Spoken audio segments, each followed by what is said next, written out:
Hordoftoota Oromiyaa akkam jirtu kun qophii hubannaati. Jabaan dhaanee boo'icha orka akkuma jedhanu naannolee Oromiyaa keessaa dhiha Oromiyaa fi kibba Oromiyaatti waan ta'aa jiru. Gochaalee hin eegamne raawwachuu irra darbanii odeeffannoo karaa sanaa bahee kan dhaga'amne namootni illee naannoo sana jiran iyyuu gaagama kana keessaa baqachuuf yaalii isaan godhan danquudhaaf yaaliin guddaan akka godhamaa jiru odeeffannoon loo'ee dhaga'amaa jiru namoota lo'anii ba'aa jiran irraa hubachaatu jira. Haa ta'u malee gochaalee kana warri raawwataa jiran quba wal qabuu laata keessaa humnoonni caasaalee mootummaa aangorra jiru keessa jiran kan federaalaa kan naannoo caasaaleen humna ittisa biyyattii kanaaf kan fakkaatan qubayyuu wal qabuu laata haala yeroo ammaa kana dabarree arginuuf dhageenyu irraa kaanee yoo ilaalle jechaadha. Humnootiin poolitikaa Oromoo maaliif haala kana callisanii ilaalanii rakkoo qabu moo dhimma irraa dhaban laata? Humnoonni kan biraa'oo keessaa kan mooraa sadaffaa keessa jiran kan mooraa Oromooti ala jiran moo haala kana akkamitti ilaalaa jiru akkamitti dhiyeessaa jiru? Kanaaf kan wal fakkaatan fi qabxiilee kana wajjin wal qabatan tokko kakkaafnee irratti mari'achuuf keessummaa tokko qabannee ijaarnee jirra. Keessummaan keenya kun isiniifis sagantaa kanaafis haaraa miti obbo Kumsaa Buraayyuuti hayyuu poolitikaa xiinxalaa poolitikaa. Akka nu waliin turtan kabajaan isin gaafachaa gara marii keenyaatti dabarraa.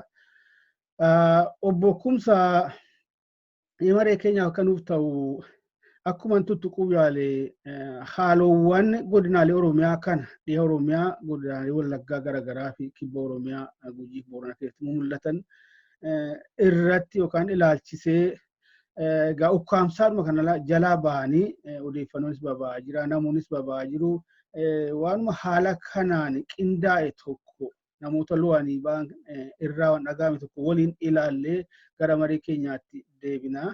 Maqaa koo himuun barbaadu. Ani dhalatama naannoo godina Qellem Wallaggaati aanaan koo Muggiidha. Gandi koo Dollaan jedhama. Bakka erga bara 2007 ka'ee haala yaaddessaa keessa kan nuyi jiran. Muggii deemuuf illee al tokko ijoolleen baadiyyaa jedhama. Gandi keenya baadiyyaadha.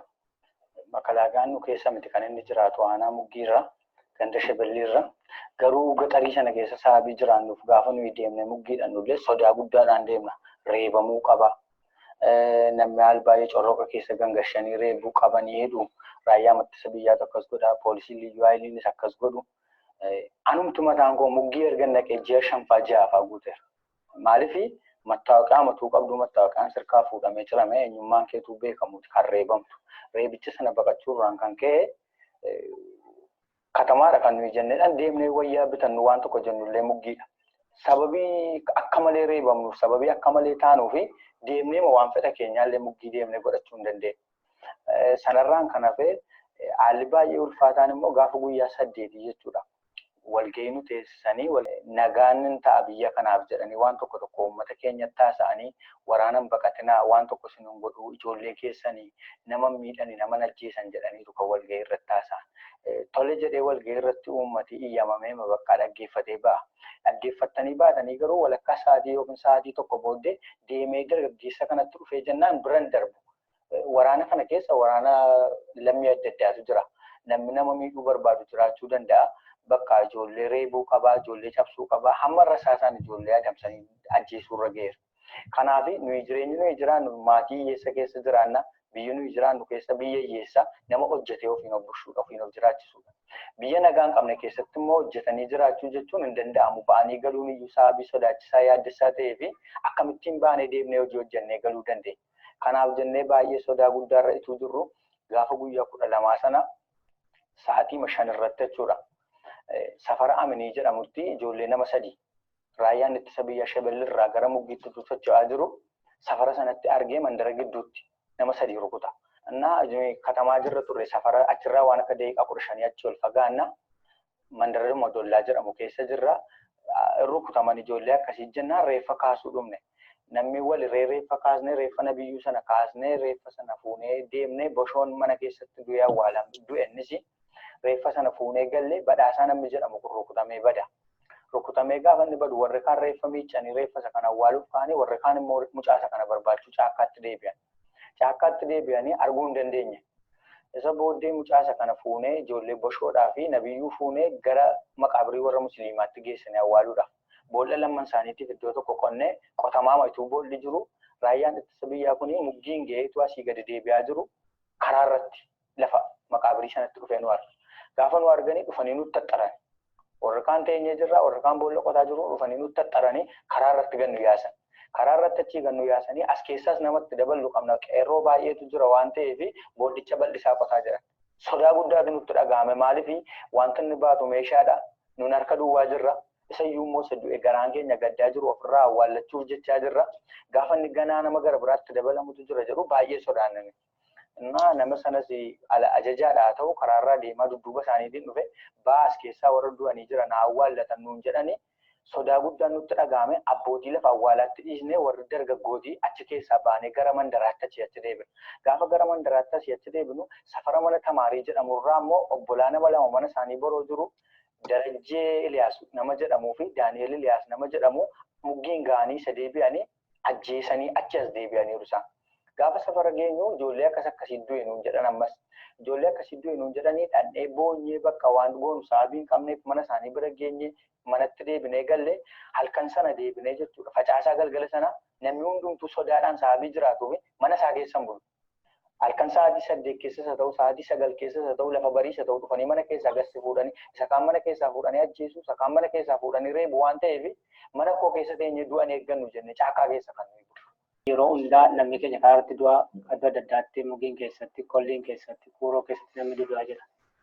Otuma kanaan jirru amma ganda Dollaa lafa jedhamturraa wanti kun gaafa ga'u raayyaa ittisa biyyaa Shabeelirraa otoo gara muggii dhaqaa jiru ijoollee dhiiraa nama 3 tochoon dhufaa jiru nama nabiyyuu badhaane jedhamuuf nama badhaasaa Taammiruu jedhamu nama Boshoo Yoosef jedhamu nama 3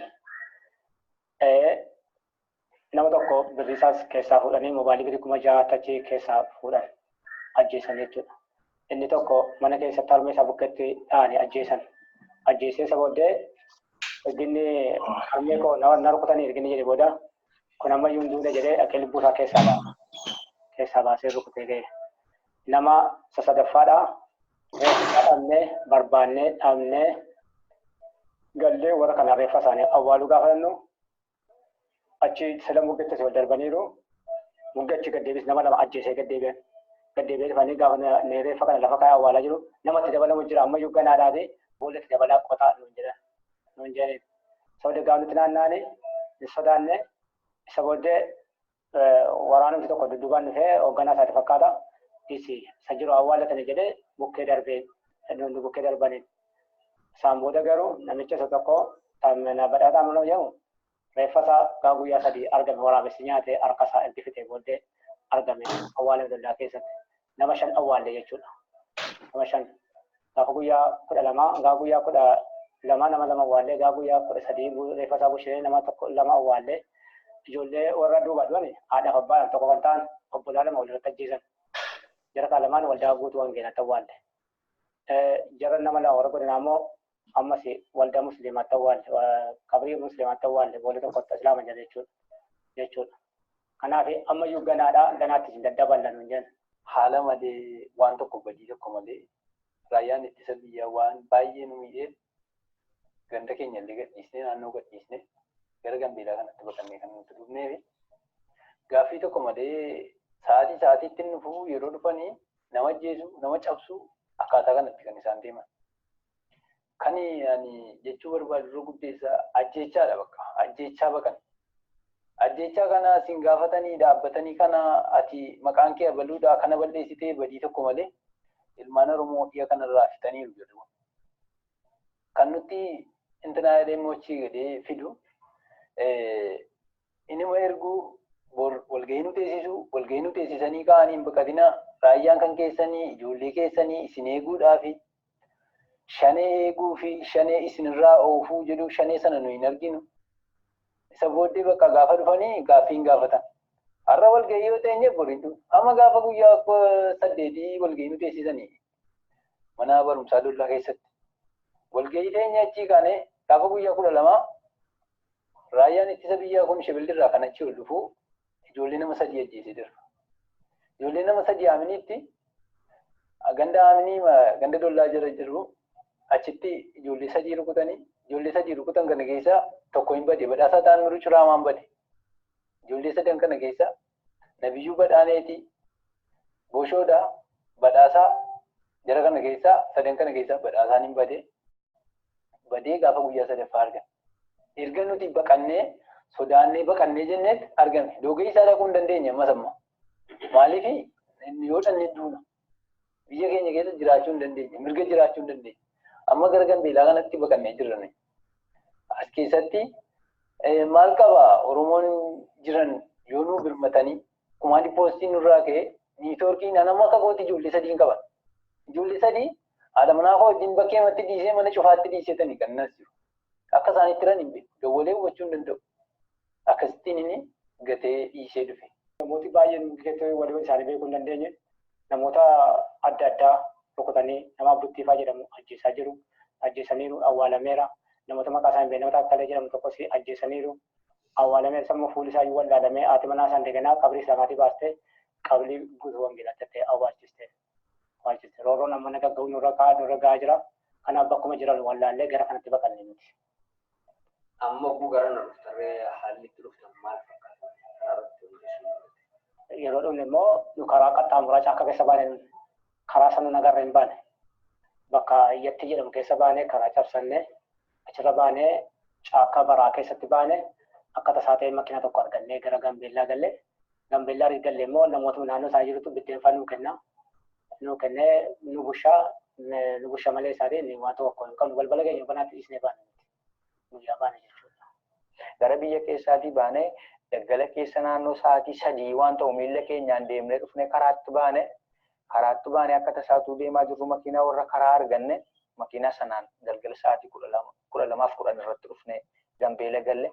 Amma yeroo achitti nama ajjeesan suni sababni isaan itti nama ajjeesan maal balleessi jaamee Maal balleessite jedhamee gaaffii tokko malee fuulaan gaafa sitti ba'amu ituu gaaffii nu gaafatanii ka'anii yakka qabna yookiin badii qaba ta'e badii isaatiif utuu namni du'eeyyuu waan garaan namaa gadduun qabu. Bakka sababii dhalataa Oromoo taateef sababii afaan Oromoo dhaasoftuuf sababii dargaggeessa Oromoo taateef du'uun irra jira waan jedhamu natti fakkaata. Akkasitti bakka kan ajjeefamaa jiru dhalli namaa akkasitti dhalli namaa bakka akkatti bahee galee hojjetu sababii hin qabneef namni jireenyichi baay'ee nutti ulfaatee majannaanii du'a akka tasaati. Nugaa nutti fakkaata boqomsaa. Wanni kun egaa akkuma hubatte haala dhoksaatiin bakkuma dhaqanitti Gambeellatti achittuu akka fedhan bilisa ta'anii asii bacha deemanii dirree irratti hojjechuu waan dadhabanii fi kutaa hoteelaa tokko keessatti akka hojjetame miidiyaa biyya keessaa tokko hojjete waan kana. Miidiyaa sanarraa pilaatfoormii qabu hundarra ulaalee arguu hin dandeenye. An karaa keessaatiin argadhe waan kana. Facebook irra akka taa'e nagarsiisa garuu arguu hin dandeenye. Facebook miidicharraas YouTube isaarraas biyya alaa irra kuni. Akkasiiti kana fakkaata. Mee gabaabsiiti wanti dheeraadha. Maal irraa hubatte haala naannoo daangeffamee jiru jechuu dandeenya. Komaandi poostii jala to'annoo humna waraanaa jala jiru kana keessaa isa gola tokkooti kan argine amma gola dhiha Oromiyaa godinaalee Wallaggaa garaagaraa keessatti. Gabaabsi waanuma itti mul'ate nukaayitii itti achi dabarree sanaa wal qabsiifnee humnootumti mootummaa kun jechuun akka muummichi ministeeraa waajjirri muummicha ministeeraa ministeerri ittisaa bulchiinsi naannoo kan kana fakkaata hundi isaaniiyyuu bakka buutonni uummata naannoo sanaa kana fakkaatan quba qabuu laatayyuu waan kana hundi isaanii sirriitti quba qabu tarii humnuma tokkotiyyuu kanumti itti dhiyaatee jiru gochaa kanatti kanumti ajajuuf aangoo qabu tarii carraadhuma argatti gargaaramee raawwachiisaa jira laata. Kanammoo alifan kaasaa quba qabdaadis haala ukkaamsaa moo butamuu barattootaa jedhamu sana irratti akka hubannetti isani tokko dubbatu inni tokko hin beeku jedha inni sun ammana jedhu kun ammana miti jedha ukkaamamanii ukkaamamne ani hin beeku iyyuuti waan akkasii waan wal dha'u tokko fa'aa agarre sanarraas kan hubanne caasaaleen mootummaa kun kan sila akka tokkootti hojjechuu qaban akka qubayyuu wal hin qabnedha. Tarii kana keessas wanta akkasii jiraa laata maal jedhama kun walumaa galatti?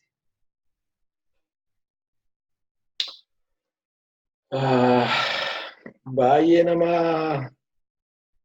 gaddisiisa Tasfaayee haalli deemaa jiru walumaa galatti dargaggoonni sun duwwaan utuu ibsaniyyuu irra wayyaadha isaanitu nu caalaayyuu dhimma kana sirriitti hubatee ibsee waan isaan jedhanitti dabaluun iyyuu nama dhiba maaliif qulqulleessanii haala keessa jiraatanirraatii ibsani jechuudha. Sarraati akka jalqabnee waan kana ibsinuyyuu amma nu dhibaa jira. Gabaabaatti ennaa isaan haala keessa darbanii ibsatanii. Egaa kuni amma miidiyaa kanarratti dhageenye malee Wallaggaa waggaa 2 waan kana keessa jira. Galaa kun gubbaa kana naqamtee jalqabee amma gad deebisee dhaqee daangaa Sudaan ga'u sanatti duutii gochaa guyyaa addee ta'e bubbuleera. Aniifatiyyuu irra deddeebinee yeroo hedduu haasofneerra. Gabaabaatti maaliin arga kanarraati ani biyyi sun mootummaa akka isheen hin qabne humni isaanii ittisa biyyaa jedhan kunis dogoggora maqaa ta'uusaa humni kun humna ittisa biyyaa miti. Humna biyyaa miti humni amma naannoo lixaa Oromiyaa jiru. Humna biyyaa miti inni naannoo Oromiyaadhaati nama wanjala malee yakka malee utuun gaafatiin utuun qoratiin calluma jedhee fuulleedhumatti nama argee qawweedhaan nama da'u. Inni kun humna ittisa biyyaa miti Tasfaayee inni boolla bal'ifadhaa qotadhaa ittisin awwaallaa inni jedhu. Inni kun humna gabroonfataati. Inni kun kan jaarraa 18ffaa 19ffaa keessa Afrikaan warroota adiirraallee bifa akkasiitiin utuu ishee kan hin muudatiinitu biyya keenya nu muudate jechaadha. Kanaaf utuu akka kootiitii har'arraa jalqabee har'arraa utuu hin ta'in tureera iddoo kana jechuu jalqabne. Humni kun humna ittisa biyyaa miti. Humni kun humna dantaa mataasaa qabu, humna dantaa dhokataa adeemsisu, humna ofii fi jedhee nama ajjeesu jechaadha. Humna dantaa biyyaa eegu miti humni kun. Humni kun humna harki dhokataan keessa jiru, humna sanyii duguuggaatti xiyyeeffatee hojjetaa jiru jechaadha. Humni kun ofiisaayyuu yakkamaadha. Humna agartee balaa yakka war crimes humna itti bobba'aa jiru, humna tolchaa jiru, humna agartee crimes against humanity yakka ilmoo dhala namummaa irratti hojjetaa jiru jechaadha. Humni kun humna genocide sanyii duguuggaa humna geggeessaa jirudha. Humni kun humna Itoophiyaa yookaan immoo Itoophiyaa kaasiraa Oromooniif humnoonni cunqurfamoo keessa jiran humna sana miti jechaadha humni sun. Kana Oromoon akka gaarii godhee barachuu qabachaa humni amma jiru kun humna dantaa haddaa qofaasaatti oofudha. Wanni baay'ee si ajaa'ibu Tasfaayee ol gaheetu humni kun mootummaa wajjin ol gahee mootummaa federaalaadhaa amma mootummaa Oromiyaatti darbees immoo mootummaa ollaa wajjin ol gahee baqattoonni illee akka isaan gargaarsa hin arganne akka isaan lafatti mataa isaanii illee agartee dhofkata hin arganne humna hojjetaa jiru jechaadha. Humni kun agartee humna dhugaadhumatti humna nafxeenyaati jechuun nan danda'a gabaabaatti. Humna nafxeenyaatu akkuma isaan jedhani har'a dhageessette yoo ta'e namichi iddoo kana argitee ta'ee yaada namichi Malaakuu Alaamirroo jedhan maal jedhe humna adda bilisummaa Oromoo Wallagga keessaa amma nutti rafnee hin bullu jedhe. Bari gaa kuni mootummaa naannoo Amaaraatu quba qabaadha. Hooggana mootummaa naannoo Amaaraatu humna Oromoo Oromiyaa keessaa amma finnutti amma balleessinutti amma hundee ishee kunnutti amma harka ishee laachifnutti amma ishee jilbeeffachiifnutti udduu duuban deebinu irriba rafnee hin bullu kan jedhe nutti humna Amaaraati jecha. Humna nafxeenyaa, humna niyoo nafxeenyaa, humna reefuu lafaa ka'e, humna kana waraana kana keessatti angaa kan ta'e mul'ate. Humni waraana biyyaa jedhamee haasa'u kana hoogganu humna kanachaa. Kanaaf agartee Oromootti waan akka aarii bahu, waan akka haaloo bahu, ilmaan Oromoo waa tokko hin beekne irratti fudhatanii galgalaa ganama fitochaa. Maal jedhee dargaggeessi ati jidduutti dubbachiifte sun tasfaa. Sababni nuyi duunuuf afaan Oromoo dubbannaa jedha quba qabaadha. Afaan Oromoo dubbannaa dhaloota Oromooti waan sadii dubbate. Afaan Oromoo dubbanna dhaloota Oromooti daballee immoo dargaggeessa Oromoo waan taaneef adamsamnee duunaa. Humni kun humna biyyaati re. Humni afaan barbaade afaan hin si ajjeesu humna biyyaati re. Dargaggeessa biyyaan humni ajjeesu humna biyyaati re. Kanaaf humni kun humna dantaa dhokataa qabu, humna gabroonfataa, humna sirna darbe sana deebisuu barbaadu, humna agartee carraa ammaatti opportunity ammaatti dhimma bahu, humna mootummaan 4 kiiloo jiru ofitti agartee qabee, humna mootummaa 4 kiiloo sana wajjin olii ta'ee Oromoo balleessuudhaaf, Oromoo hidda Oromoo kutuudhaaf, sanyii Oromoo gabaabsuudhaaf humna manaa bahe humni kun. Kanaaf inni Malaakuu Alaamirroo jedhe dhugaadha. Itti jirraa jedhemu waraana nu kan waraanatti jiru nuyi jedhe mootummaa naannoo mootummaa Amaaraati. Isa jennee immoo innumti dubbataanii 4 kiiloo Prime Minister Abiy wajjin jiru. Nuqsuutti laawu maal jedhe bawallaggaa dilii iyyata qadaajjennoo jedhe. Oromoo haadha Oromoo ajjeesanii abbaa Oromoo ajjeesanii dargaggeessa Oromoo ajjeesanii maal goona jedhee injifannoo labsaa jirraa amma qulqullaa'ee adda bahee rasiin jechuuf jedhe humna nafxeenyaa wajjin Oromoon lolatti jira kana Oromoon of sossobuu san barbaachisu.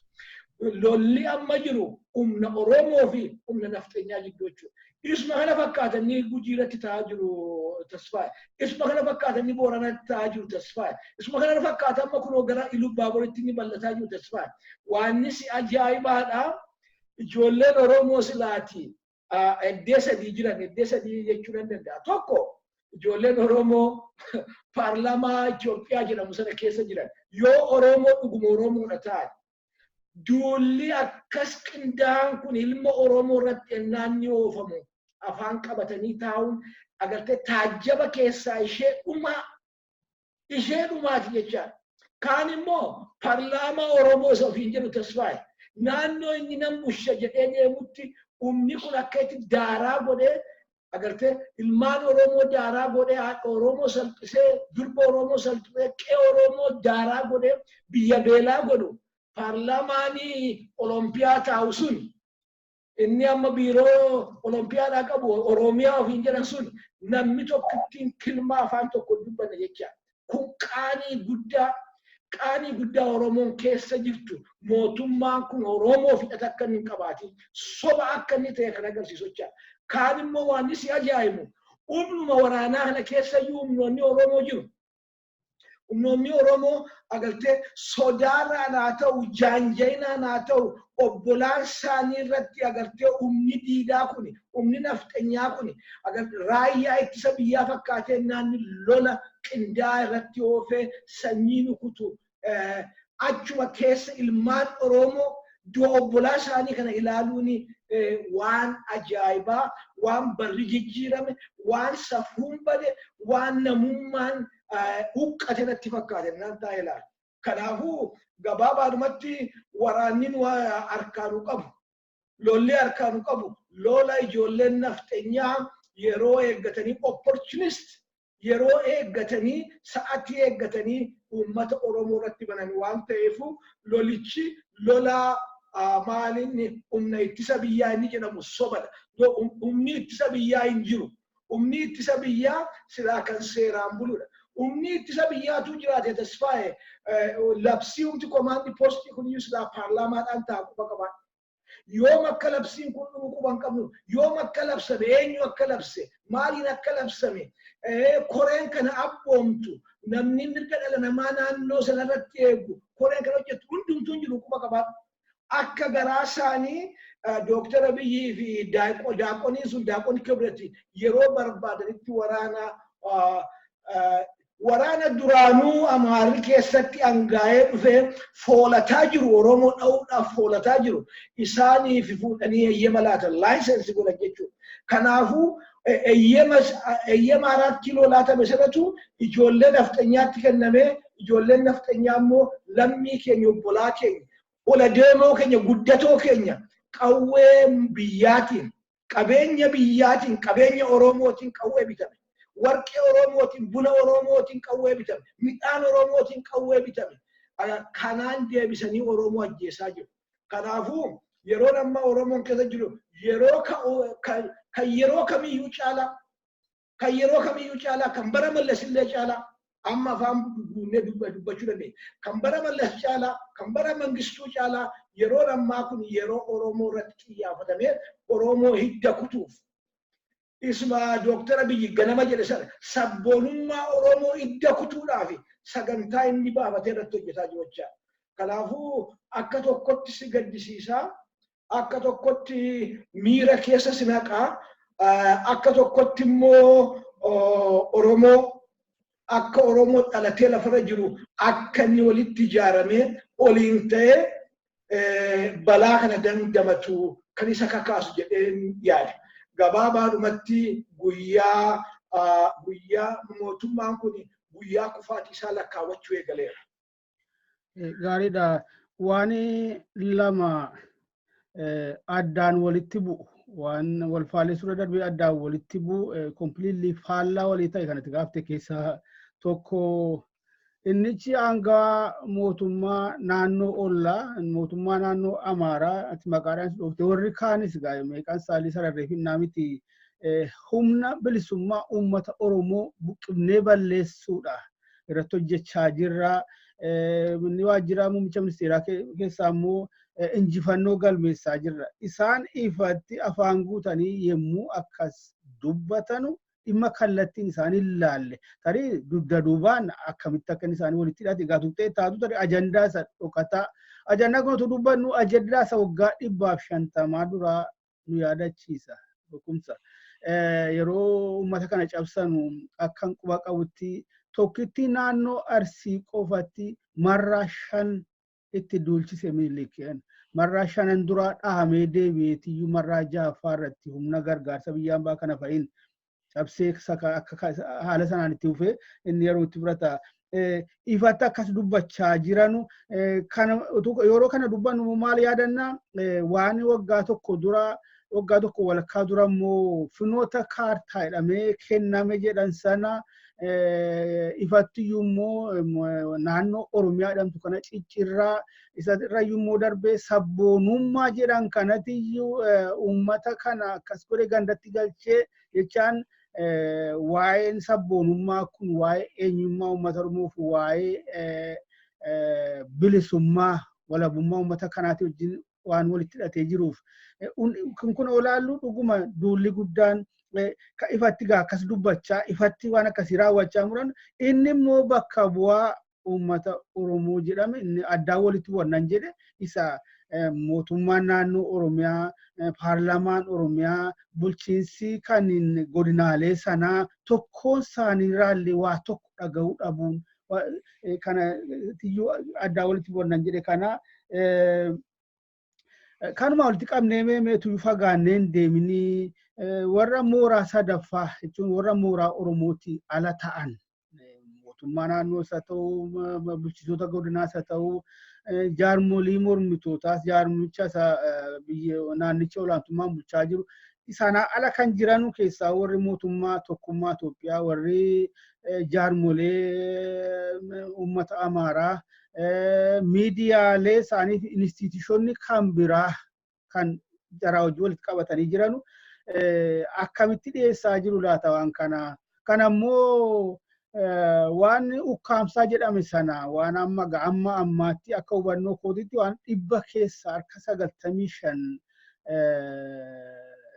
ara ta'e mul'achaa jiru waan ta'e jedhe uumame ta'e mul'achaa waan diraamaa ta'e jedhe uumame ta'e mul'achaa jiru sanaafillee akkam akka iyyaa jiranu argaa jirra biyya keessa qofatu hin taane biyya hambaattillee garuu isa waa'ee uummata Oromoo kana jarri kun gam tokkoon biyya tokkitti tokkummaa Itoophiyaa biyyattii kana itti ceesisuudhaaf akka isheen jirtu kanatti akka taasisuudhaaf jechaa dubbachaa waan uummata kana irratti raawwatamaa jiru immoo waan tokko waa'ee isaa dubbataa jiranu warri mormii agarsiisanus waa'ee kanaan kaasanu warri irratti gabaasanus waan tokkitti isayyuu immoo miidiyaa tokko irraa maal argina isaanuu akkuma aangawicha naannoo Amaaraa sana gammachuudhaan humni kun gartuun kun dhahamee baduu qaba.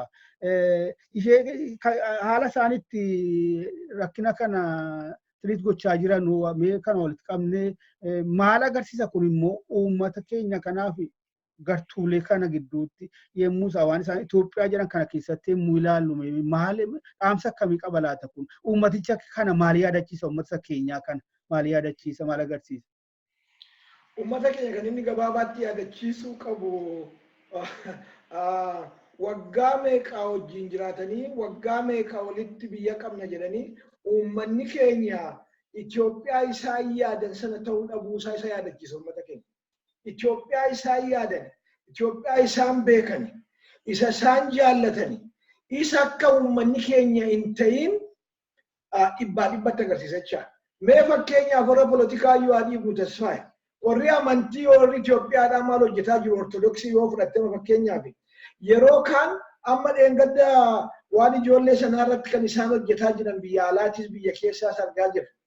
Garuu Wallagga Gujii Booranni biyyi Oromoo maalinni Diredawaan bakkoonni baay'een agartee dhibbootaan du'aa oole. Isa kana namni akka dhimmaatti akka agartee nama lammiitti ilaalee lammiin kun maaf du'aa? Sagalee Waaqayyoo namoonni akka isaan du'an utuu hin ta'in akka isaan wal jaallatan lallabaa. Nummoo bakka bu'oota Waaqayyoo lafarratti jirudha. Kanaaf ilmaan namaa ajjeesaa jirtu.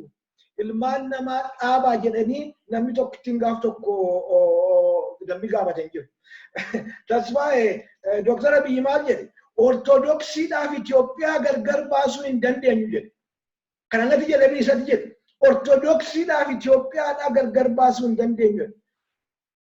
Akkuma inni jedhe ortodoksii waan Itoophiyaa waan afaan tokkicha sana waan aadaa tokkicha sana waan alaabaa isaanii agartee bataskaana irratti xaxatanii adeemanii sana malee waa'ee mirga dhala namaa waa'ee nam-tokkee waa'ee namni lubbuun namaa kabaja qaba. Waaqarrattis lafarrattis lubbuun namaa kabaja qaba isa jedhu sana isatti faayidaa isatti fayyadamaa akka isaan hin jirre isatti akka isaan hin dhimmamne kan inni agarsiisu jecha. Kanaafuu waanni karaa gama sanaa jiru akka Oromoon dhimma isaan barbaadan sanaa fi yoo gufuu itti ta'e malee akka inni dhimma isaan hin baafne waan beekaniif Oromoodhaan deebisanii xinneessanii cabsanii akkuma Minilik godhe sana cabsanii gashuu sanarratti yoo mootummaa gargaaran malee mootummaatti dhaqanii kana dhiisi kun karaa waaqaa miti karaa waaqaas karaa haqaas miti jedhanii tokko gaaf tokko yoo gaafatanii beekan jecha. Kanaaf isaan irraa wanti nu eenyu hin jiru. Warri immoo gaazexaa isaanii immoo agartee tasfaaye. Baay'een isaanii maal jedha? Itti jabaadhu iyyuu ittiin jedhan Dooktar Abiyyiin. Inni duraan waan kanatti jabaa. Waan Oromoo dha'uutti nu jabaa. Agartee waan Oromoo xiqqeessuutti nu jabaa. Waan sabboonummaa Oromoo balleessuutti nu jabaa. Isaan kana iyyuutti dabalanii amma gaa yeroon kee hudduudhaanii hiddaan balleessi. Warra gajjallaa sanaati kana falmitu. Warra sabboonummaa Oromoo jettee adeemtu kana hunduma ishee balleessi yoo jedhe jechuudha. Maal jechuu kooti? Karaa gama gaazexaa, karaa gama TVs kan mootummaa dabalatee tokkoyyuu mirga dhala namaa dhugaa sanaafi isa lammiin argachuu qabu akka lammiitti isa lammiin argachuu qabu sanaafi namni dhaabbatee yookaan immoo dhaabni dhaabbatee yookaan immoo dhaabbanni dhaabbatee jiru jecha. Kanaaf isaanirraa wanti eegamu tokkoyyuu hin jiru jechuudha. Gama kaaniin kan baay'eetti na dhibunaan anamma kan agartee isaan waan godhanii beeku, waan godhaniif beeku, waan kana jajjabeessanii beeku, wanti baay'eetti na dhibani agartee paarlaamaa Oromoo keessaati. Dhibbatti meeqa qaba paarlaamaan isaanii sudhanii beeku gara 300 oliiti miti. Paarlaamaa sana keessaati kun hundumtuu ijoollee naftanyaati jechuu hin dandeenye. Hangi tokko ijoollee hundi agartee hidda naftanyaa yoo qabaatteeyyuu hangi Oromoo ta'e jira. Hangi Oromoo ta'e kun akkamittu Oromoon akkas du'u Oromoon bakka bu'a jedheetu jiru akkamitti paarlaamaadha jedhee of ilaalan jedhu. Akkamitti rafee bula tasfaaye. Namni ani Oromoon bakka bu'a naannoo Oromiyaan bakka bu'a jedhee paarlaamaa federaalaa keessa jiru yookaan immoo paarlaamaa Oromiyaa keessa jiru. Balaan kana fakkaatu, abiddi kana fakkaatu biyya Oromoo saba Oromoo irratti tuni boba'u akkamittiin dhaqee galafee bula. Yookaan dadhabillee akkamitti nama tokko nama rizaayin godheera jedhu dhageessetta. Namni kun haqa miti ani immoo Oromiyaan bakka bu'aa dantaan Oromoo tuqameera ani paarlaamaa kana keessaa rizaayinii godhu nama jedhu dhageessetta. Namni tokko hin jenne jechuudha. Kun waan si agarsiisu. Agartee kan oppidiyootti qabame kan oppidiyoodhaan dhalatee guddate dantaa Oromoodhaa Oromoollee yoo ta'e dantaa Oromoodhaaf akka inni agartee dhimma hin qabne kan agarsiisu jecha. Mee fakkeenyaaf pirezidaantiin naannoo Oromiyaadhaa maal hojjetaa jira yeroo kanatti? Yoo Oromoodha ta'e yeroo kanatti Wallagga Oromiyaa keessa miti. Uummanni Wallaggaa uummata Oromoo miti qaama Oromoo miti. Gujii Oromoo miti. Meerree akka itti rakkinni naannoo sanaa furamuu fi akka namni naannoo sanaa siivilii ta'e kan hidhataa hin ta'in amma ijoolleen tapha dubbachiifte kun tokkoon isaanii qawwee hin qaban, tokkoon isaanii hidhatoo miti, tokkoon isaanii miseensa WBO miti. Ilmaan Oromooti malee kun maaf du'u jedhee akkamitti gaafatamuu dadhabe. Akkamitti ani pirezidaantii Oromiyaa ofiin jedhee mooraalii maaliitiin nama keessa deema? With what moral? Akkamitti nama keessatti namatti bahee nama fuuldura dhaabatee ani Oromoon bakka bu'a jedha. Kun qaanii guddaadha jechuudha. Qaanii ilmaan Oromoo jeneraalota ta'an, ilmaan Oromoo koloneelota ta'an ofitti qaanfachuu qaban, ofitti dhugaa rabbii, ofitti saalfachuu qaban. Nama anituun isaan ta'e nama keessa na deema. Yeroo kanatti ijoollee Oromoo, haadha Oromoo, durba Oromoo, qe'ee Oromoo akkas dhiigaan faca'e. Ani jeneraala jedhee kokkobii asitti baadhee nama keessa na deemu. Kuni gabroo kan mataan gabroome warra gabrummaa jalaa hin bayinitu Oromoo bakka buuna jedhaniitu deemaa jiru jechuudha. Including itti gaafatamaa raayyaa biyyaa arrarraa jalqabee tasfaayee raayyaa biyyaa jedhee waamu. Raayyaa biyyaa ministi jedhee. Raayyaan kun raayyaa nafxenyaa sirna nafxenyaa deebisee dhaabuudhaaf saganteeffatee hojjetaa jirudha. Itti gaafatamaan raayyaa ittisa biyyaa isaan jedhanii obbo Lammaa Magarsaa dabalatee yeroo kanatti uummata Oromoof kan ifa baase tokkoyyuu hin qabu jecha. Inni gaafatama ol fakkaatu kan Dooktar Abiyyi oliin ol fakkaatu qaba. Dhiiga ilmaan Oromoo Wallagga keessatti faca'aa ooluuf, dhiiga ilmaan Oromoo Gujii keessatti faca'aa ooluuf, dhiiga ilmaan Oromoo Diradawaa keessatti faca'aa ooluuf, dhiiga ilmaan Oromoo Boorana keessatti faca'aa ooluuf. Lammaa Magarsaa ammuma Abiyyi gaafatamu gaafata. gaafatamat irra jira jecha agartee waan wallagatti dhalateef lammaan kanarraa qulqulluudha jedhanii yaaduun of dogoggorsu sirnicha qulqulluumni lammaan sirnicha tajaajilaa jira namni sirna kana tajaajilu hundumtuu akka isaaniirra dhiigati jira jecha gabaabaadhumatti sirni paartii kan jedhamu jiru jechuudhaafis kan jiru warra intirestii Itoophiyaa eegudha warri intirestii Itoophiyaa eegan immoo yeroo ammaa kanatti Prime Minister waggaa 27 argatani. Prime Minister sirna nafxanyaan deebisa jedhee Prime Minister agartee matootii nafxanyaa leellisu. Prime Minister agartee gabroonfattoota warroota harka nama muran, warroota harma nama muran, biyya keenya dhiiga godhan leellisu waan argataniif yeroon isaa amma kana jedhan. Warri amma fakkeenyaaf naannoo Amaaraatiin hojii nama dubbanne sun tasfaaye. Yeroon isaa amma kana jedhan.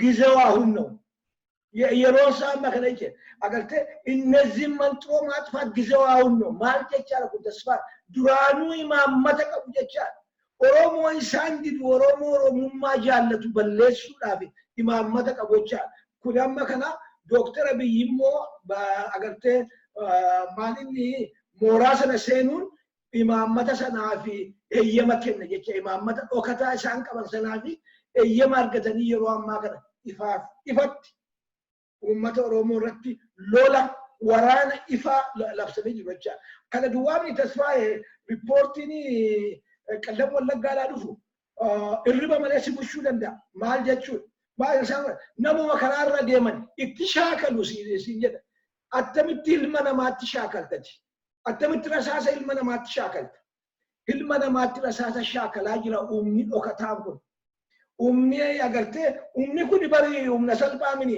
umni kun bari umna masjida gubeit itinanne himminode sirbuda umni kun tasawaya yadatta masjida gubetu itinanne sirba yo barbat umna kanatu biya Itoophiyaatti asballate sirna keessa agarte mootummaa Amaaraatu umna kana asballise jecha kanatu deemaa jira amma ifatti qabsoon deemaa jiru Oromoo balleessu Oromummaa balleessu waan ta'eef siyaasaa mini inni amma booda siyaasaa mini inni amma booda jireenya survivalii ummanni Oromoo survive gochuu qaba kana ofirraa qolachuu qaba utuu kanan qolatiin jiraachuu hin danda'ucha kanaafu inni amma booda kan siyaasaa utuu ta'in kan jireenyaati qabsoon ta'uuf deemu gaariidha waan xinnoo daddabaluudhaa fi tokko umna dhokataa ati irra deebitee jette kana waan yaadachiise torban lama sadii ta'eera erga baay'ee kunis karaa keessaa naanna'aa ture isaan duras ta'uu danda'a murtee kun kan darbe itti aanaa muummicha ministeeraa tiyyuu jechaan egaa dura taa'aa dhaaba naannoo Amaaraa bulchu ADP PP Amaaraa tiyyuu dabballoota aangawoota iyyuu ministeeritti isaas keessa jira jechuu ibsame oduu sana keessatti maal dubbataa humna addaa naannoo Amaaraa iyyuu yuunifoormii humna ittisa biyyaa itti keenye bobbaafna tokko dhugaattuu haalli mul'atu kun haalli duruunfatanii dhukaasanii ajjeesuu kun haalli boolla balli siiqooti sichi kan ajjeefamu jiraan jedhu kun kan wanti kun dhuguma daasa jedhutu irra caalaa isa madaala kaasa yoo dhibbatti inni afaan guutuu dubbachuu dadhabneyyuu hamii ture sanayyuu madaala kaasisa isa jedhudha kan biraa obbokumsa godinaaleen amma haala kanaan affected ta'anii godinaalee Oromiyaa amma haala kanaan gaagaamaa jiran yoo xiqqaate godinaalee 4 godinaalee 5 godinaalee 6dha isa waa'ee warra paarlaamaa Oromiyaa kana waa xinnoo jechuu barbaadetanii maali godinaalee 6 kana keessaa 5 kana keessaa iyyuu bakka bu'aan uummataa hin jiru jennamoo yoo wanti biraa immoo hafe guyyuma paarlaamicha seenanii barcuma sana as harkisanii irra taa'anu maaliifanas taa'ee attamittanas taa'ee jedhee of gaafachuun hin jiru laata achi immoo haa ba'anu yeroo achi ba'anii deebi'anii mana keessa jiraatan sana banatanii ol seenan akkamittan asitti as kaa'amee as jiraachuu danda'e konkolaataa ittiin adeeman sana immoo lixanii keessa ittiin deeman akkamittan konkolaataa kanaan deemuudhaaf gahee kun hundummoo darbu ji'aan tarii mindaa fudhatu ta'a. Mindaa kana maaliif fudhachaa jira? Yani of gaafachuun tillee hin jiraatu. Kan bira akkasii immoo miti dhugumatti immoo bakka bu'oota naannoo sana filamanii dhufan ta'a yoo ta'e fira dhiyeenyaallee yoo ta'u baate maatiillee yoo ta'u firuma firaallee hin qabanu xiqquma ishee hin yaadachiisuuni. Isaan immoo tarii quunnamtiin hin jiru. Kanillee akka amma ijoollee baqattee naannoo ollaatti magaalaa ollaatti baay'atu kan achi baqatee isaan bira dhufe hin jiru firri isaanii hunda kana keessaa tokko lama sadii illee fira baqatee dhufe hin arganu waa tokko illee dhagaanu gaaffiinuma guddaa hundi keenya ol gaafachuu qabnu kanatti dabaluu barbaade tarii har'a ifatti ol gaafachuu dadhabamullee yeroon itti immoo ol gaafatan osoo waan dhufuu fi waanuma hubatamuu qabu dheetanii mee kanumaaniyyuu gara jaarmolii poolitikaa Oromootti haadhu. Waan akka ammaa dubbatteeratti waaqnoo dabaluu fi godinaaleen amma afur shaniyyuu miti ifaatti kan mul'ataa jiru godinni Wallaggaa Arfan inni yeroo dheeraayyuu ta'eddee haala komaandi poostii kana jala seenee Gujiin lama jedhii Booranni torba godinni warra kibbaa bubbuleellee komaandi poostii jala ta'e amma dhiyoo kana maal dhageenyaa godinoota Iluu Baaburree gara lamaatti babal'ateeraa dhageenyaa godina kibba maalinni dhiyaa shawaatti ol bal'ateeraa dhageenyaa biyyi Itoophiyaadhaa almost harki gara harki 70 isaa yookiin harki 65 isaa oli komaandi poostii paarlamaan hin beekne kan seerri hin beekne kan seerri ajajiin kan sirna hin qabne kan abbaa hin qabne kan immoo agartee hojii isaa kan to'atu hin qabne humna waraanaa ofittoo ta'e yoo barbaade ajjeesu yoo barbaade dhiisu kan gaafatama hin qabnetti biyyi akkamatti laatamee jira jechuudha. Walumaa galee dhugaaruma dubbachuudhaaf utuu nama biyya gaafatama qabu ta'e biyya gaafatamni itti dhaga'amu ta'e paarlamaa Itoophiyaa agartee ka Oromoo immoo addatti maali waan inni deemaa jiru kunii jedhee gaafachuutti jira. Maali uummanni biyyi keenya biyya dhiigaa ta'eera biyyi keenya namni keenya dhume keessumaa warri Oromoo immoo maali waan inni hojjennu jedhanii of gaafachuu agartee kana hundumaa keessaa maaltu laphee fuudhesa jedhu. Kana hundumaa keessaa maaltu hubannoo fuudhesa jedhu. Kana hundumaa maaltu ija jaamsa maaltu gurra duuchesa jedhu. Nama hundumaaf iyyuu hibboo hin hiikamin jechuudha. Kanaafuu godina lama sadiitu hin ta'in guutummaamti biyyi isaa sunuu kanatti deemaa jira. Yoo karaa loogii mootummaa Dooktar Abiyyi yoo ta'e immoo utuu ilaalanii godhachaa beekaa saganteeffatanii godhu. Fakkeenyaaf maal jette waa'ee ijoollee amma badan jedhanii kana. Ani namni tokkoyyuu baduu hin qabu tasfaa'ee biyya keenya keessaa. Sirnaan namni tokkoyyuu baduu hin qabu. Haa ta'u malee lubbuun waliin caalu.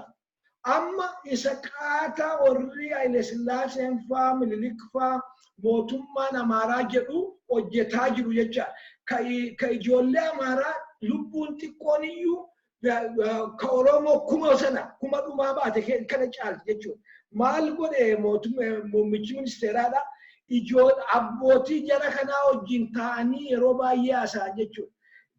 Ittaana muummicha ministeeraa warra isaanii wajjin haaseera. Amma odeeffannoon nu qabnu mataan isaa immoo ministeerichumti mataan isaa iyyuu warra ijoollee kana wajjin haaseera jedha. Wallaggaa immoo haadha ijoollee nam tokko ofitti waamee Dooktar Abiyyi gaafatee hin beeku. Nam tokko wajjin dhaqee du'a gahiin dhufee karaa malee du'e mucaan keenya jenni. Akka waan baga sirraa du'ee fakkaata jecha. Baga sirraa du'ee waan jedhu fakkaata jecha. Kanaafuu kanatu waamanii tasfaa'e Walloo keessatti waraanni jeneraalicha sanaa Saaminoo Tsiggee nama meeqa fixe? Nama baay'ee fixe. Isayyuu immoo dabala deebisanii Walloodhaati. Hooggantoota Walloo naannoo Oromoo nama 41 yeroo ammaa kana hidhaa jira. Amma kan dhume Oromoo kan ajjeefame Oromoo ammas deebee kan hidhaa taa'u Oromoodha jecha. agartee waan mootummaan kun hojjetaa jiru tokko tokko yoo ilaalte beekaa saganteeffatee Oromoo hidda muruudhaaf hidda dha'uudhaaf waan hojjetu fakkaatachaa. Kanammoo hojiisaa caalaa ragaan hin jiru. Namoota isatti naanna'anii jiran caalaa ragaan hin jiru. Fakkarsuu mootummaa naannoo Amaaraa caalaa ragaan hin jiru. Fakkarsuu Daani'el Kibret caalaa ragaan hin jiru. Fakkarsuu Nugusuu Xilaawun caalaa ragaan hin jiru. Agartee kun hundumti isaanii Oromoo bakkatti gashina jiru. Agartee inaazarhaan bakkatti gashina Oromoo hin cafaqna. Cafaqnee bulla of jalatti cabsina. Inni jedhu ammallee itti fufaa jira jechaadha. Waan inni ajaa'ibu kan isaanii kana ilmaan Oromoo qoonqoodhaaf garaadhaaf jiruu har'aaf ishee har'aaf jedhanii isaan wajjin ta'anii harka rukutaniitu na ajaa'ibaa jira. Kan isaan kanaan na ajaa'ibu. Gaariidha. Kanuma wal qabannee egaa mee gara humnoota mooraa Oromoo keessa jiran laalla. Rakkina kana gaagama bal'inaan adeemaa jiru kana ilaalchisee komeen bal'inaan dhaga'amaa ture. Komee jaarmolii poolitikaa Oromoo irratti dhiyaachaa tureef dhiyaachaa jirudha. Maaliif callisaan kan jiru gabaabaadhumatti. Addi bilisummaa Oromoo guyyaa 3 duratti fakkaata ibsa tokko baaseera. Akka ilaalcha kootiitti ibsi kun dhugaa dubbachuuf ibsa gaarii jedhamudha. Haaluma lafarra jiru kanallee tarmiidhuma haala kana madaalutti gargaaramuudhaan jecha haala kana madaalutti gargaaramuudhaan miidiyaa kana irratti jecha kana irra deebi'uun barbaadu. Oromoon ibsa kana kan hin argatinis barbaade argee dubbisuu qaba. Amaariffaanis jira. Waan hunda caalaa immoo humni mootummaa irraa walaba ta'e haala kana akka qoratu investigeet akka godhu itti gaafateera. Akka dhaabachuu qabu. Naannoon kun Oromiyaa hundumtuu bakki hammi komaandi poostii jala jiru hundumtuu komaandi poostii kana jala akka bahu kana kan fakkaatan gaafii jajjabaas dhiyeesseera. Kaleessa kanatti fakkaata warri kaanis wal ta'anii waan tokko jedhan jechuun nagaa sirriitti illee argee waan hin jenne. Haa ta'u malee ibsa ifa akkasii ejjennoo ifa akkasii kan kennan argine. Mee kana irratti maaliif kuni kanumaan iyyuu mool qabnee uummanni Oromoo iyyuu biyya hambaa kanaallee hanga tokko sochii argaa jirra. Garuu isa humna warra mooraa naannoo Amaaraa humna warra Amaaraa isa keessaa haala barattoota butaman jedhamu sana wal qabatee waan adeemaa jiru hojiin mool qabnu kan Oromoo hin jiru iyyuudha. Kan sochiin mormiyyuu argamaa hin jirudha. Ijoolleen qeerroo illee torban darbe kana keessa yaalii tokko gochaa jiru.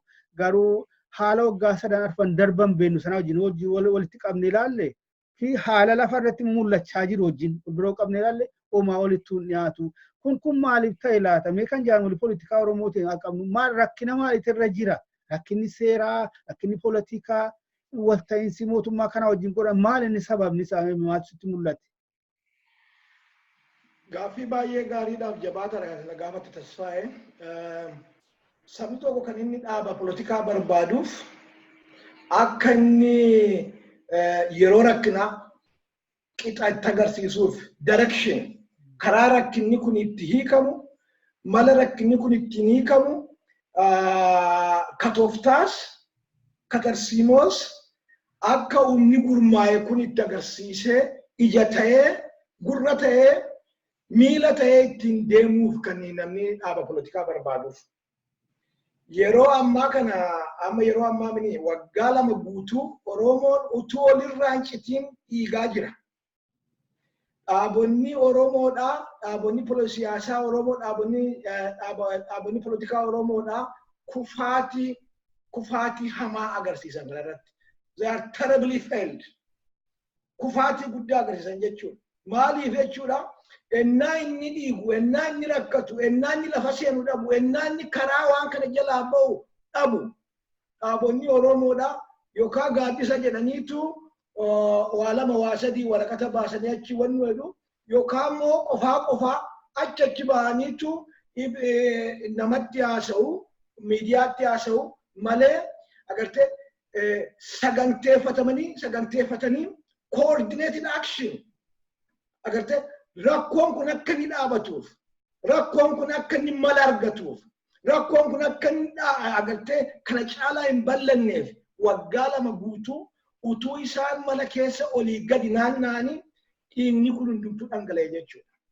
Agartee iyyaadatte yoo ta'e yeroo darbe akkamas wajjin haasofneerra waan nu jenne maal? Yeroo rakkina kanaa akkamitti dhaabonni Oromoo hiriira nagaa waamuu dadhaban fakkeenyaaf. Yeroo balaan akka saba kana saba godinaan buqqaafamu ennaa biyya akkas dhiiga dibatu akkamittiin Prime Minister sanaan waamanii si wajjin mari'annaa biyyi badaa jira nuyi hiriira nagaa waamuuf deemna. Hiriirri mirga isaaniiyyuu waan hubatan natti hin fakkaatu. Maalirraa ka'a kun jechuu dandeessa. Ani hin beeku garuu kan shakku qaba. Tokko agartee exile fatigue kan faranjiin jettu kan biyya alaatti agartee rakkina biyya alaa keessa bara dheeraadhaaf turanii fi waan sana fakkaatu deebee nu qunnama fatigiin sun nutti deema jechuu sodaarraati ta'uu danda'a jedhee yaada. Lama agartee kaan immoo hidhaa imprisonment agartee hidhaa keessatti waan cafaqamaa turanii fi ammas yookaan waa dubbannee waamnee hiriira nagaa waamne darbatanii dhaqatanii tu'eessa gantichatti turte sana achi nu darbatu jedhanii yaaddaanii ta'uu danda'a. Sadeeffaa immoo karaan gabaabduun angootti ol dhaqanii waanuma mootummaan jedhu yoo dhaggeeffatan jedhanii yaadu. Sadansaayyuu wrong. Sadansaayyuu sirrii miti. Dhaaba politikaa kan nu barbaannuufi gaafa nu duune waaqayyo irratti akka isaanii jeennata nu kaa'anii min dhaaba politikaa kan nu barbaannuufi arra lafarratti daqiiqa ammaa kanatti as baay'ee biyyoota baay'eetu ta'e wanta akkasiin ta'u dooktara biyyi leverajii kan hundumaan qabaatu biyyoota baay'eedha ta'eeti maal godhu hiriira nagaa waamu nagaadhaan as jira jedhani hiriira nagaa waamuun part of agartee democracy kan isaa ittiin jiraatan keessaati. Finfinnee keessatti hiriirri nagaa gaaf tokko waamamee Oromoon du'aa jira jedhee namni itti dubbate jiru. Qofaatti deemtee waradaarraa godina rannaa deemtu. Ilaa Wallagga keessatti akkas ta'eera dhageessaniitu noo. Kana mini hiriira nagaa dhaabanii waraana kana nurraa dhaaba. Komaandi poostii kana nurraa kaasa. Rakkina humna lagaa waraanuu fi humna isaanii kana jidduu jiru akkaataa inni itti sirnaan qabamu. Agartee waraanuma barri waraana mootummaa jidduu fi waraana ripheenolaa jidduu sirni ittiin qabamutu jira tasfaa'e. Collateral damage kan jedhamu jira. Beekaa isa humni kuni Oromoo ajjeesu sitti fakkaatiin akka itti qabdutu jira. Akka itti laaffiftutu jira. Akka itti immoo itti gaggeessutu jira. Isa kana namni isaan gaafate jiru. Maaltu ta'a? Dhaabonni politikaas akkuma namoota Finfinnee keessa akkuma nama taanii amataa oolu jechaadha. Mootummaa amataa oolu malee gadi ba'anii amma hiriira nagaa waamna, amma uummata keenya kaafna, amma addunyaatti kana agarsiifna. Rakkoo keenya kana addunyaatti agarsiifna kan jedhan jiru jechuudha. Yaadatte yoo ta'e yeroo isaanii hooggansaa Oromoo sana dhaaban agartee gaaddisa hooggansaa sana dhaaban wantoota akkasiitiif wayyaa kaa jennee yaadne ture. Wanti lukayyuu hin fuune jechuudha. Waan tokko lukayyuu hin fudhatiin achitti takaalamee hafe. Kanaafuu uummanni Oromoo yeroo ammaa kanatti dhaabota Oromoo isaan kaanitti illee dallarsuu yoo agarsiise dhugaa qaba. Dhugaan isaallee daaba qaba. Warqee qaba dhugaan isaa jechaadha. Maaliif yeroo kanatti attam ta'eetu biyya keessatti biyya oppoozishiniin gurguddoon akkasii jiran. Biyya agartee hoogganni gurguddaan kun akkas ofiin jiru kanatti attamitti bara waggaa 2 guutuudhaan waraanni utuu walirraa hin citiin deemee addunyaan illeetu hin dhagahin, Finfinneen illeetu hin dhagahin, Naqamte illeetu hin dhagahin, Guji illeetu hin dhagahin attamitti taa'achaa. Maaliif? Kun dadhabinsa mootummaa qofaa utuu hin ta'in dadhabinsa oppoozishinootaati. Mormitootaati. Kanaaf mormitoonni balaa kanarratti balaa ga'u kanarratti agartee qooda gama isaanii akka hin baatiin quba qabaachuu qabu. Kana uummanni Oromoos jala muree beekuu qaba. Yeroo kanatti yeroo nati Oromoodhaaf iyyitu yeroonsaa amma kana ture. Boorii yoo isaanii bilisummaa ba'anii abbaan fedha dhaabni kan biraan iyyuu dhaabbatee dhufee filmaataaf dhiyaachuu danda'amu. Waanni kan biraan kana duukaatti ilaaltu immoo tasfaa'e. Waan boor ta'u har'a hojjetu dhaabonni siyaasaa keenya. Fakkeenyaaf biyya tokko keessatti utuu nagaan hin jiraatiin filmaanni akka hin jirre beekamaadha. Biyya keenya keessa nagaan hin jiru. Amma waan isaan itti mataa raasaa jiran irra guddaan isaanii yoo agartee ta'e waa'ee filmaataati. Biyya nagaan hin jirre keessatti attamitti filmaata goota. Filmaata gootee moo attamitti agartee mootummaa kana fakkaatu irraati aangoo fudhachuu dandeessa. Yoo aangoo fudhatte mootuu waraanni kun utuu biyya akkas dhiigaa jiru attamitti bulchita. Namni kana hundumaa deebise hin jiru jechuudha. Tokkoffaa attamitti filmaata goota biyya nagaan hin jirre ishee tokko. Yoo agartee filmaata goote immoo wabii maalii qabda mootummaan ammaa kun biyya nagaa hin jirre isheetti aangoo sitti dabarsa jettee lama. Utuma inni aangoo sitti dabarsee immoo biyya waraanaa hin jirtu kan attamitti bulchitaati. Kana sadan dhaabni poolitikaa amma aangootti ol ba'aa jedhu kana sadan deebii kana deebisuu qaba. Tokko filmaanni ni ta'a biyya Itoophiyaa fakkaatu haala Itoophiyaan amma keessa jirtutti. Haala Itoophiyaan amma keessa jirtutti haalli amma Itoophiyaan keessa jirtu filmaataaf kennataadha. Eessatti filmaata gootee eessatti dhiifta? Oromoo isa kam kuttee gattee isa kamiin filmaata goota? Tokko. Lama. Mootummaamti kun amma kana mallattoon inni agarsiisaa jiru kan filmaata nagaa adeemsisuuti. Sadi utuma filmaata kana immoo fuudhee ati mooteetti attamitti biyya akkasitti ol dhiigsaa jiru. Biyya waraanni angaan akkasii jiru. Biyya waraanni takka transformid hin ta'in lafanni reformid hin ta'in attamitti biyya sana nagaadhaan bulchita. Kanaaf isa boorii arra hojjechuu itti ture. Arra kan isaan hojjechuu itti jiru nagaa dura buusuudha. Nagaan akka inni biyya keenya akka inni saba keenyaaf ta'u irratti hojjechuudha. Amma eenyuti biyya bulchee mini arra kan uummanni Oromoo cinqamaa jiru. Look, biyya nagaan badetti tasfaa'e prioritiin inni guddaan nagaa fiduudha. Filmaata fiduu mini dimokiraasiin illee bulee dhufu. Namni boor arguu hin dandeenye waa'ee boorii rakkachuu hin danda'u tasfaa'e. Namni arra buluu hin danda'u taanaan waa'ee boorii irraa cinqin qabu. Amma waanni Wallagga keessa jiru waa'ee boorii qofaatu hin ta'in arra iyyuu bulaa hin jiru, arra galgala bulaa hin jiru. Daqiiqaan ifataa sun kanatti meeqa du'aa jira.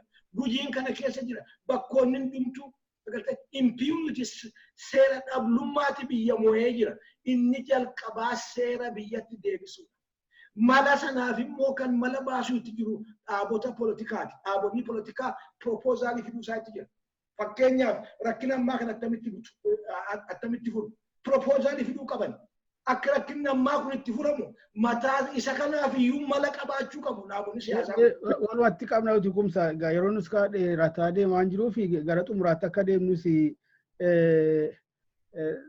tuqxeetta keesseetta waa hunda dura nagaa buusuun barbaachisaa akka ta'e kanarratti eenyurraa maaltu eegamaree tarkaanfileen fudhatamuu qaban tokko lama sadii fakkeenyaaf gaagama uummata irratti gaggeeffamaa jiru kana dhaabuu yookaan waan waraanni uummata irratti raawwataa jiru kana dhaabuu lolallee jechuu baanne akkuma laanguweejii miidiyaa tokko akka jedhetani wantichi maal akka ta'e eenyu beeka. Komaandi poostii kaasuu tarii kan sana booda dhufuu malu hedduu jira. Erga kun ta'ee booda taanee gaagama qabaa ture ilaalchisee maaltu godhamaa inni waa biraati. Garuu dura waa hunda dura kana ta'uu qaba. Isa jedhu irratti eenyurraa maaltu eegama? Eenyutu maal gochuu qaba? Uummata keenyatti daballee uummata keenyarraa maaltu eegama laata? Gaaliif abbaan dhimaanni tokkoffaan iyyuu uummaticha iyyuuti. Mootummaa irratti dhiibbaa gochuus haa ta'u, jaarmolii poolitikaa irratti dhiibbaa gochuus haa ta'u. Mana maree mootummaa naannoo Oromiyaa jedhamu sanas itti daballee bakka buutota uummata Oromoo warra jedhaman sanas warra achi keessa ta'an sanas daballee eenyurraa maaltu eegame gaggabaabsinee kana ta'uu qaba sheettu. Tasfaa'ee inni jalqabaa kanatti beekuusitti jiru. Waan ati mormituu taatuu fi mootummaa ammaa kanarra waan wayyaan qabatteeti. Miti. Mootummaa ammaa kanarra akka itti nagaan dhufu, akka itti biyyi tasgabbaa'u, akka itti biyyi itti agartee developmentiin guddinni biyyaa itti dhufu irra malan qaba jetteeti quba qabaatu kanatti mormituu taatuuf. Uummanni tasfaa'e uummanni dhaaba keessa kan inni dubbatu quba qabaatu. Dhaabota siyaasaati kan dubbii uummataa, iffartii uummataa kan lubbuu itti tolchuu dhaabota siyaasaati. fakkeenyaaf kana dhaabuudhaaf uummanni kun eddee iyyuu jalqabee baran qabu. Waraana kana nurraa dhaabaa jedha. Agar ennaan nurraa dhaabaa jedhu kana eenyu koordineet gochuutti jira. Attamitti malli waraana kana ittiin dhaaban maalii? Okay. Malli nagaa kana itti deebisan maalii? Yoo malan qabu jette ati dhaaba siyaasaa miinatti naasa'uu hin dandeessu. Malli waraana kana ittiin dhaaban, malli nagaa kana ittiin fidan maal? Inni jalqabaa mootummaan waraana kana humnaa oli seeraan ala bobbaase akka inni waraana kana dachaafatu gochuudha. Isa gochuudhaaf dhaabonni siyaasaa ol gaaniitu agartee iffartii uummataa kana walitti qindeessanii hiriira nagaa baasanii mootummaa kanarra pireesharii kaa'uu qaban. Heerri biyya sanaadhaa the right of assembly, the right of protest kana hunduma isaa hin ayyama jechaadha. Kanaafuu ol ga'anii agartee dhaabonni Oromoo hundi isaanii tasfaa'e common denominatoriin isaanii uummata Oromooti. Amma waan inni irraa dubbataa jiru bara uummatatiin harkaa dhumaa jiraa hinaa jira. Uummata Oromootiin harkaa dhumaa jira. Agartee inni kan poolisii isaanii boor dhufee jira uummata kana dandamachiisuu danda'utu isaa irra jira. Isa kana gochuudhaaf immoo qindaa'anii utuu bulaniin ooliin agartee national protest tokko waamuu qaban. National protest kan biyyoolessaa kan biyya guutuu kan addunyaa dhaga'uu dandeessu waamuu itti jira. Yoo eeyyamuma Dooktara Abiyyi fa'aa wajjin kan hojjetamu ta'e mootummaa gargaaraa jiru malee uummata Oromoo dandamachiisaa hin jiran jechuudha. Gara jechuutti si gaggeessa jechuudha. Akka kun hin taaneef agartee dhaabonni siyaasaa yeroo kanatti yeroo atattamaa kanatti national protestii guddaa agartee isa guddicha sana isa agartee Oogasti keessa waggaa 2 dura waamame san sanyii isaa Oromiyaa guutummaa irratti waamuu hin danda'u. Mootummaan kun immoo namni gadi hin ba'u yoo kan jedhu ta'e tootaalii agartee diktaatarshipii waan ta'eef kunillee addunyaa fuulduratti gaariidha. Mootummichuma sana mataasaa saaxiluun diktaatara ta'uusaa agarsiisuu saaxiluun iyyuu barbaachisaadha. Dubbiin kana dura siin jedhetti nu geessan kanaan achi maalinni mootummaa kana sossobaa deemne yoo jedhe dubbii harree sanaati. Harree tutuu nyaatamtuutu suuta naa nyaatuuti ishaa jettee dubbatte jedhesti dubbatee ture. Ishaa na boqqaati jette nyaatamaa jirti. Dhaabonni polotikaa Oromoo nyaatamaa jiru. Humna amma jiru kana gara diktaatariitti akka inni cillaafkatu goona waan ta'eef dhiibbaa guddaa irraan keenyu jedhanii yoo kan yaadan ta'e. Inni kun dogoggora strategic mistake. Kun dogoggora guddaa jechuudha. Akka humni kun kan isa gitu hin qabne itti himaa jira jechuudha. Humni kun kan isa gitu agartee opposition isa gitu duwwaatu hin ta'in kan isa caalu kan uummata biratti isa caalaa fudhatama argatu isa ta'ee argamuu qaba dhaabonni keenya kana ta'anii argamuu qabu. Ani dhaaba tokkoon jedhaan jiru quba qabaa dhaabota Oromoo guutummaa isaaniitiin jedha. Oppidiyoo duwwaadhaan kana keessatti ilaalamuu hin dandeenye because oppidiyoon warra Oromoo irratti diina bobbaase waan ta'eef oppidiyoo irraa waan eegduu hin qabdu. Kan inni jedhaa jiru dhaabonni Oromoo sadan specially. Yoo kun tokko isaan hin godhin waanni isaan Oromoof dhaabbatan hin jiruun siin jedha. Yoo dhiigitiin Oromoodhaa tokko isaan godhe tokko kan aan jedhu ani agartee sagantaa siyaasaa isaanii walitti baksan jedhee miti. Understanding godhe inni barbaachisaa yoo inni amma yeroo ammaa kanatti. Waanni tokko isaan godhu saba Oromooti. Dhumaatii saba Oromoo tokko isaan godha. Kanaafuu agartee yeroo gabaabaa keessatti koree tokkicha uummatanii biyya Oromoo keessatti hiriira guddicha kan biyya raasu kan lafa raasu yoo isaan godhani mootummaan kun dhaggeeffachuu danda'a. Balaas as deebaa jiru arguu danda'a. Ammatti mootummaan kun oppositionii hundumaaf tuffii waan qabuuf ganda isaan silaatiitti filatamna jedhan hunduma isaanii komaandii poostiidhaan aleelaa jira. Aleelaa reebaa jira jecha. Kanaafuu namni kanarraa gaafatama kanarraa qulqulluu ta'ee jiratti fakkaatu. Ammallee too late too little. Ammallee kan kana caalaa jabeessanii hojjechuu qabu. Yeroo gabaabaa keessatti mootummichi itti fufee jira waraana. Amma fakkeenyaaf harruma kadeessa dheengadda qellem wallaggaatti gajjallaa sana beegii mandii achi jaarsoo keessa waraana hamaa deemaa jira. Agartee innum ammumaa namni dhumaa jira jechaan amma daqiiqa ammaa kanatti dhumaa jira jechuudha. Kanaaf waraqanni duwwaan gaawaan hin taaneef dafamee internationalis beektonni Oromoo kan biyya alaa jiranis dafanii qindeessanii internationalis hiriirri gurguddaan akka inni deebee mootummaa abbaa hirree kana addunyaatti akka beeksisu oppositiinoonni biyya kee jiran immoo hiriira guddicha biyya raasuu danda'u mootummichas illee agartee rifachiisuu danda'u qindeessuu keessatti akka qooda fudhatanii yoo ta'e mala nuu fida jedhee yaada. Mee warra paarlamaa kana Muhammad tokko waan xiqqoo isheellee gaafii wayillee sammuu isaanii keessatti uumu xiqquma ishee mootummaa kanas immoo kan waa yaadachiisuu danda'ullee uummata kanattis immoo kan waa agarsiisuu danda'u. Na wajjin jiramoo na wajjin hin jiru isheetullee waanuma irraa eegamu tokko paarlamaa lamaanuu dhagaa bakka lamaanuu uummanni Oromoo bakka bu'aa qaba. Mootummaa dhagaa wanti kun dirqamaatiyyuu adda duratti nageenya biyyaa nageenya uummataatiyyuu irra jira. Karaa sanaan waan eegamtu waanuma gabaabduu ishee maaliif waan waliin falmisiifne waan waliin gaafachiifne haalli amma uummata kana irratti adeemaa jiru dhaabachuu qaba. Ajjechaan oofamanii naannoodha bahuun akka dhageenyetti kiliipii sana keessatti kumsa isuma baqatee ba'aa jirullee duukaa adeemanii qabanii deebisuuf yaalamaa jiraam. Karaa irratti dhaabanii deebisaa jiraam. Yoo isa miilaan deemus isa konkolaataan baqataa jirus qaqqabanii naan deebisaa jiru jedhu ijoolleen kun bakka baqanii Gambeellaatti illee konkolaataa naannoo sanaa dhufu hundasaa marsaniitiyyuu sakatta'uu yaalaa jiru jedhu.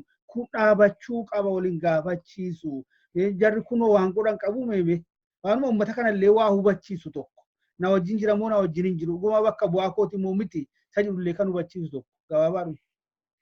Ilma Oromoo yoo ta'e yeroo kanatti paarlaamaa Itoophiyaa keessa kan federaalaas haa ta'u kan Oromiyaa kee jira yoo ta'e Oromummaa yoo kan itti dhaga'amu ta'e mirgi dhala namaa yoo kan itti dhaga'amu ta'e lubbuun ilma namaa kabajamaadha jedhee kan yaadu yoo ta'e dantaa isaa sodaa isaa mu'ee yeroo har'aatti boorganama innaa Dooktara Abiyyi paarlaamaa dhaqu harka baasee ka'ee dhaabate uummata kootu du'aa jira qe'ee kooti manca'aa jira warra nani bakka bu'ee dhufetu achiiti du'aa jira mootummaa agartee waraana nuyi angoosii fillaatiin bobbaafte kana dachaafadhee gaafachuutti qaba. Namni Oromoo keessa ta'e Oromoon tokkichi paarlaamaa keessaa kana gaafate histirii keessatti dhaqee maqaan isaa barreeffama. Waraana nuyi authorize godhin, waraana paarlaamaan authorize godhin, waraana nuyi irratti naasahin, waraana nuyi sirna ittiin godhin, komaandi ittiin godhin, akka inni itti mirga namaa eegu koree nuyi ittiin baasiin waraana bobbaafte kana. Waraana harki dhokataan keessa jiru kana. Waraana hundee Oromoon kuta jedhee dhaadatu kana. Waraana kana dachaasi jedhee gaafachuutti jira ilma Oromoo yoo ta'e. Ani akka ilma Oromootti naan jette mini ilma Oromoo yoo ta'e kana kan inni gaafatu. Kana gaafatee yoo qabame. Kana gaafatee yoo Daani'eel Kibiretis ajjeese. Kana gaafatee eenyunni security'n Addee Getaachoo Asaffaa Bu'eessuu yoo isa ajjeese. Inni hin duune. Seenaatti dabalame. Seenaa qabsaa'ota mirga Oromoof du'anitti dabalame. Ilmi Oromoo waraana keessa jiru immoo koloneela inni ta'e. Jeneraala inni ta'e. Inni aangooti xiqqaa gadii qabu yoo dhuguma Oromoo irraa dhalate ta'e. Ennaa inni ilaammatee obboleessa kee waanumanni afaan Oromoo dubbatu akka mucaan ammaa dubbate. Afaan Oromoo waan dubbatu fedhe. Dhaloota Oromoo waan ta'eef dargaggoo Oromoo immoo waan ta'eef akka bineensaa inni qiyyaafatee dha'u yoo duukana callumattee ilaalte ta'e ati namummaa dhaabatee tan jedha. Ati namummaa keessa hin jirtuun jedha namicha. Oromoo utuu inni dhaabatu obboleessa isaa qawween dha'ee ajjeesu. Ati namummaa dhaaba ati jiraa duuteen jedha. Inni sun illee qawweedhaan du'e. Ati immoo jiraa duute biddeena si ajjeeseen jedha. Kanaafuu ilmi Oromoo bakka jiru hundumaati isa kaleessaa dogoggora kaleessaa isa bira darbee arra deebee gaaffii hamaa gaachuu qaba. Fakkeenyaaf arra natti fakkaata Dooktora Abiyyi kan inni paarlaamaa dhaqu. Ani arra warri Amaaraa Tasfaa'e kampeenii guddaa godhaa jiru waa'ee ijoollee kanaa gaafachuudhaaf. Prime Ministericha cinqanii qabuudhaaf fudhanii qabuudhaaf kampeenii godhaa jiru. Warri Oromoo garuu waa tokko godhaa hin jiran. Kun qaanii guddaadha. Kun qaanii guddaadha. Qaana'uu qabu paarlaamaan Oromoo. Qaana'uu qabu jeneraalonni Oromoo. Qaana'uu qabu warri seekiriitii Oromoo keessa hojjetan ennaa Oromoon akkas dhiigni Oromoo firfirsamaa oola. Kanaafuu isaan kanaaf dhaamsi keenya kana. Isaan kana muumini kan nu baasu Tasfaa'e. Kan nu baasu agartee aarii uummata kanaa dallansuu uummata kanaa dhaaba olitti galvanaayiz godhuu nu barbaachisa. Dhaaba siyaasaa aarii uummata kanaa olitti coree humnaan isa dhaabuu barbaachisa. Dhaabonni siyaasaa keenyaa ofitti gaabbuu qaban. Waggaa tokko waggaa lama guutuu waan hojjetaa turanitti gaabbuu qaban. Balaa kaleessaa qolachuu dadhabuu isaaniitti gaabbuu qaban. Uummata kana agartee koordineet godhanii dhaabanii ittiin deemuu dadhabuu isaaniitti gaabbuu qaban. Walii isaanii waliin ta'anii hirree uummataa bakka tokkotti deebisanii uummanni kun akka inni obbilisoomu gochuu dadhabuu isaaniitti gaabbuu qaban. Gaabbii qofaa mootuu hin ta'in arrarraati maal hojjenna jedhanii yeroo gabaabaa keessatti kan takkaa Oromiyaan dhageessee hin beekne. Kan takkaa Itoophiyaan dhageessee hin beekne humna Oromoo humna dargaggeessa Oromoo keessatti seenaa hojjetanii darbuu qabu. Kanaaf immoo eeyyama Dooktar Abiy calluma jedhanii gaafachuu isaan hin barbaachisu. Yoo isa si ajjeesurraa eeyyama kan fudhattu ta'e waanni ati isa wannu gootu hin jiru. Kan ati gootutu jira. Lafatitti barreessitutu jira. Hin beeksifta jedha. Hiriira nagaa bahuudhaafidha. Heerri biyya keenya hin beeksifta jedha. Seeraan beeksiftee dura walii isaanii ofii walii galuu waan irratti hojjetan walii galuu achii booda seeraan beeksisu Oromiyaa guutuu irratti immoo labsuudha. Kanaan kan uummanni Oromoo waliif dirmatu jedhee yaada. Uummata Oromoo dhaabonni poolitikaa kun yoo jabaatan Tasfaa'e uummata Oromoo waliif dirmachiisuu danda'u. Ergaan koo kana. Baay'ee galatoomii otuma nuun ga'e haa jennu otuma hin xumuraminii haa xumurru waan dubbatamee hin dhumnedha. Gaa dhaabataas hin jiru tarii itti fufastaa garuu hawwiin keenya akka arra boortuun jedhamin dhaabatudha uummata kanarra. Ati yeroo keetii baay'ee galatoomii dhaggeeffattoota keenyas nu waliin turtanii maqaa Oromiyaanis neetwoork ittiin ogeessa teeknika keenyaa Nuuree Sabaa wajjin baay'ee galatoomaa nagaanuu ta'an jedha. Atis nagaanuu ta'ii baay'ee galatoomi.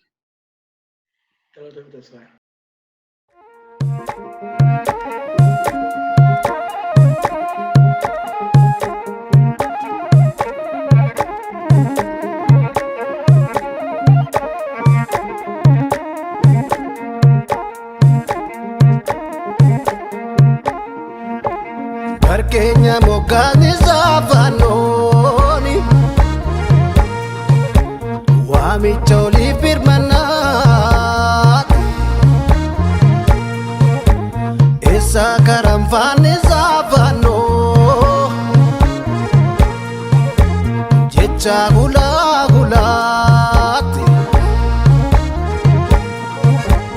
kero kore charoro mal fakkaata faroo ni dabrandum tonde maane akka dhufaati isaatti waleef jirranaan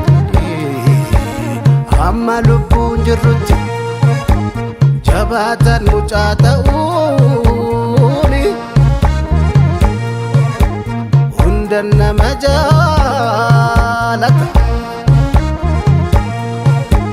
laafan nunaabduu ta'uum yajoole yartuun nama tuffataa kanaaf jirran jifannee jirraan gatiin qabu qofaasaa waan eegalan goola boofegaa murteessaan bu'uurisaa dinagdee fi beekumsaa waaltessuu barbaachisa.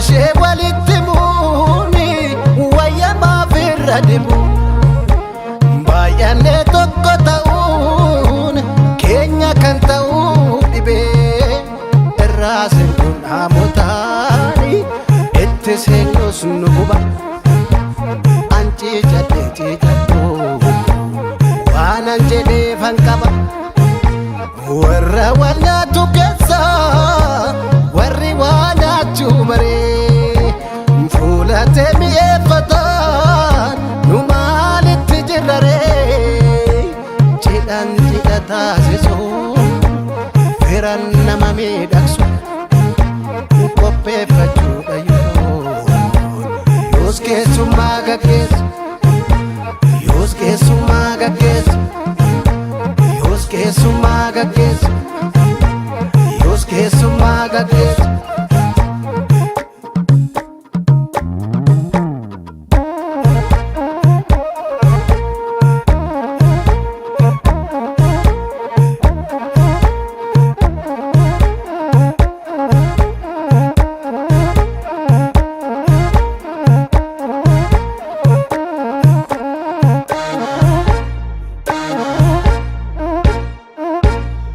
socho'uu raafamuu homaan gaaraan dhiibin yaa gowwa warwarraa umboora'uun tariidha lakkiinu malee suwa kan lafa shii jaalachaa garuu nama shii jibbu fakkeessee mimmaan hadhaa kan ija ummataa hatu dachiin keenya sambaatu ofittuun kaleessitu